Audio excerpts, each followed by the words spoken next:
Pathanamthitta Konni ആനക്കൊട്ടിലിൽ concrete തൂൺ വീണ് 4 വയസ്സുകാരൻ മരിച്ച സംഭവത്തിൽ ഉദ്യോഗസ്ഥ തലത്തിൽ വീഴ്ചയുണ്ടായെന്ന പ്രാഥമിക റിപ്പോർട്ട്. പ്രദേശത്ത് ബലക്ഷയ പരിശോധനയും സുരക്ഷാ പരിശോധനയും നടത്തുന്നതിൽ വീഴ്ച സംഭവിച്ചു. കോന്നിയുടെ ചുമതലയുള്ള റാന്നി ഡിഎഫ്ഒ ദക്ഷിണമേഖല ചീഫ് ഫോറസ്റ്റ് കൺസർവേറ്റർക്ക് റിപ്പോർട്ട് നൽകും. ശശിനാരായണൻ വിവരങ്ങളുമായി. ശശി, ഇന്നലെയാണ് അപ്രതീക്ഷിതമായി അങ്ങനെയൊരു ദുരന്തം കോന്നി ആനക്കൊട്ടിൽ ഉണ്ടായത്, അതും ഈ അവധിക്കാലത്ത്. ഏത് തരത്തിലുള്ള വീഴ്ചയൊക്കെ പറ്റിയിട്ടുണ്ടെന്നാണ് ഈ റിപ്പോർട്ടിൽ പറയുന്നത്? കോന്നി ആനക്കൊട്ടിലെ ഇന്നലെയാണ് 4 വയസ്സുകാരൻ കോൺക്രീറ്റ് തൂണ് മറിഞ്ഞു വീണ് മരിച്ചത്. എന്തായാലും ഈ അപകടവുമായി ബന്ധപ്പെട്ട ഒരു അന്വേഷണം ഇപ്പോൾ പ്രാഥമിക അന്വേഷണം പൂർത്തിയായിട്ടുണ്ട്. ആ അന്വേഷണത്തിലാണ് കോന്നിയിലെ ഉദ്യോഗസ്ഥർക്ക് വീഴ്ച പറ്റിയിട്ടുണ്ട് എന്നുള്ളത് കണ്ടെത്തലുണ്ടായിരിക്കുന്നത്. റാന്നി DFO ആണ് റിപ്പോർട്ട് ഇത് സംബന്ധിച്ച് സമർപ്പിക്കുന്നത്. ഉദ്യോഗസ്ഥരുടെ ഒരു കടുത്ത അനാസ്ഥയും സുരക്ഷാ വീഴ്ചയും ആനക്കൂട്ടിലുണ്ടായിട്ടുണ്ട്. ഈ ബലക്ഷയമുള്ള തൂണുകൾ മാറ്റി സ്ഥാപിക്കുന്നതിനുള്ള നടപടികൾ സ്വീകരിച്ചില്ല.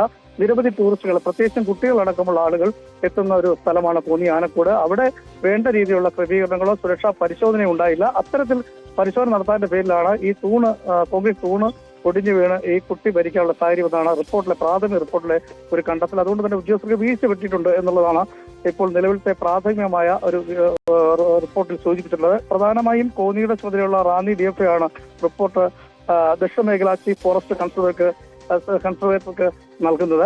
അതിനുശേഷമായിരിക്കും ആ റിപ്പോർട്ട് തിങ്കളാഴ്ചയോടുകൂടി മന്ത്രിക്ക് നൽകാനാണ് തീരുമാനിച്ചിട്ടുള്ളത്. എന്തായാലും അനാസ്ഥ ഉണ്ടായിട്ടുണ്ട്. അടുത്ത രീതിയിലുള്ള വിമർശനങ്ങളും ഇത് സംബന്ധിച്ചുണ്ടായിട്ടുള്ളൂ. ഇന്ന് യൂത്ത് കോൺഗ്രസിന്റെ നേതൃത്വത്തിൽ കോന്നി ആനക്കൂട്ടിലേക്ക് പ്രതിഷേധ മാർച്ചും സംഘടിപ്പിച്ചിരുന്നു.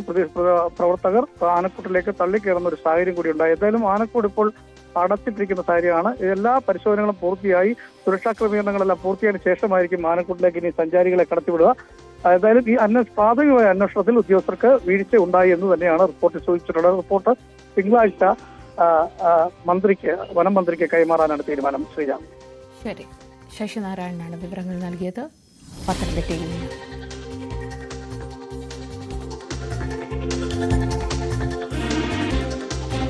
കോന്നി ആനക്കൊട്ടിലിൽ 4 വയസ്സുകാരൻ മരിച്ച സംഭവത്തിൽ ഉദ്യോഗസ്ഥ തലത്തിൽ വീഴ്ചയുണ്ടായി എന്നാണ് റാന്നി DFOയുടെ റിപ്പോർട്ടിൽ പറയുന്നത്.